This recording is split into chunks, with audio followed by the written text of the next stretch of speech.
All right, Greg, getting ready to close in on the season opener.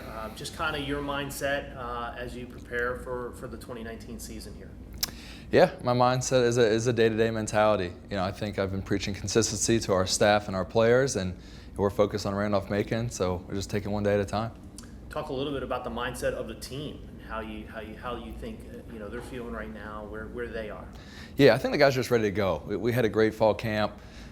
Scrimmage was awesome, play against somebody else. So I think the guys are just eager to get to the regular season and get the ball rolling and try to continue what we have been the past few years. We'll start with just some questions about the offense. Obviously, first-year coach, it's always nice to have a third-year starter and quarterback. That has to provide some comfort. Yeah, I think this is the first third-year starter since Hewitt Tomlin. So especially since I've been the offensive coordinator, we haven't had that continuity for a third-year guy. So to do it with someone like David, who's a special player, and the background he brings from a mental standpoint, it definitely gives the offense a boost.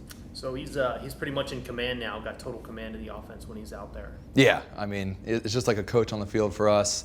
We're at the point where we can almost call a formation and let him do his thing. So he showed that yesterday against Catholic, and we're excited to see what he can do against Macon.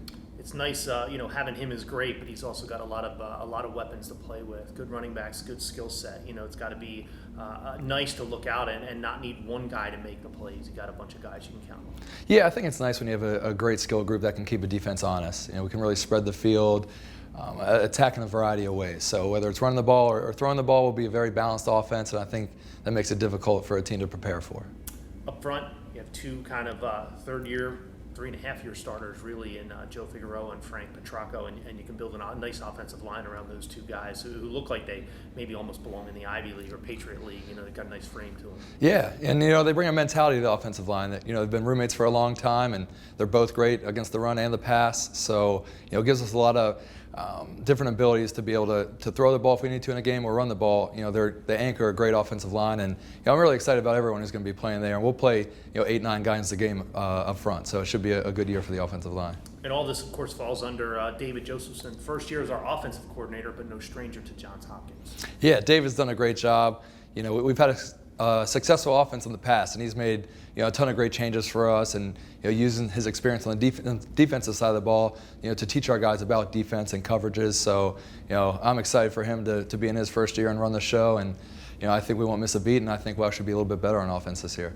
Let's flip to the other side.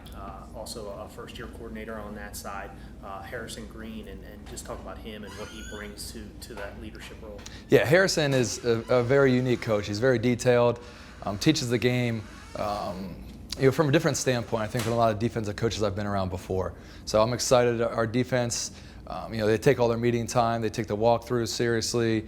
They take every available minute to work on things. So I'm excited to see what he can do in his first year. And, he comes with a lot of talent on the defensive side of the ball. So to combine his detailed, oriented mentality and his scheme with the detailed and talented players we have, I think it's a good mix. Kind of an odd dynamic. A year ago, we were standing here talking to players and coaches, and we had one returning starter on the defensive line. Now we have three: Mike Kalanick, Kyle Roberts, Jake Valavera. Just talk about what an experienced defensive line does to set up a whole defense and the success that can bring. Yeah, I think on both sides of the ball, it starts up front. And combine those guys with Coach Wadika, who's done a great job moving to the D-line.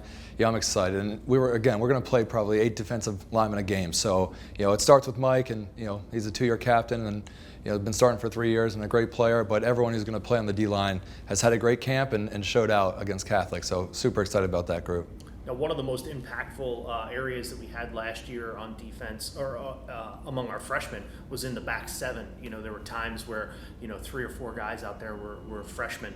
So while it's still young, it's not inexperienced. Just talk about that back seven and how excited you must be to just look out there and how athletic and experienced they are, and what they bring to the table. Yeah, when the back seven can give our offense trouble at practice, I think it's a sign of a great group. So. Starting with our corners, I think we have 2 guys who are locked down, can shut off half the field. And you look at our nickel position. Nick Seidel's playing the best he's ever played, and so is Patrick Kelly. And you look at our safety spot, moving Robert Fletcher back there, and Ross Anderson. A lot of guys joke around like he's a coach on the field, but he gets our guys set up and makes every call, and we're always in a good position on defense. So that group is talented. And then you have Ryan Weed and Nick Hartman, 2 guys who are starting for the first time in the box. And they're exceptional and have had a great camp also. So, that's that's one of the best groups in the country, I think, that back seven.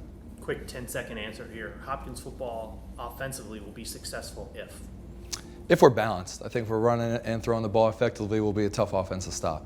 Same question on defense. Will be successful if we're stopping the run. I think we have guys who can cover, so if we can stop the run and get teams in third and long, I think we'll be tough on defense as well.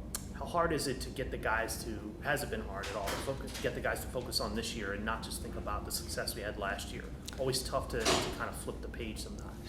Yeah, usually it is tough. I think our group's done a great job, and I think we're very, we're led by our players in our program, and I think our captains do a great job, but also, like you were mentioning, the young rising sophomores are kind of leading by example as well. So I think our guys get it, and I think they want to be so successful, so they're really focused on a day-to-day mentality, and they've done a great job of buying into what we're selling them, and I think that's a good mix.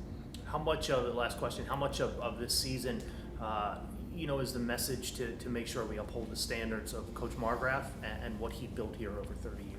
Yeah, I think guys just understand the standard that he built. Obviously, freshmen didn't play for Coach, but everybody else in the program, knew what he expected. So I think that's why our guys aren't looking ahead and aren't, resting on last year and working hard, just because they understood what Coach wanted, and we're trying to just continue that as a staff, and our seniors and captains really understand that as well.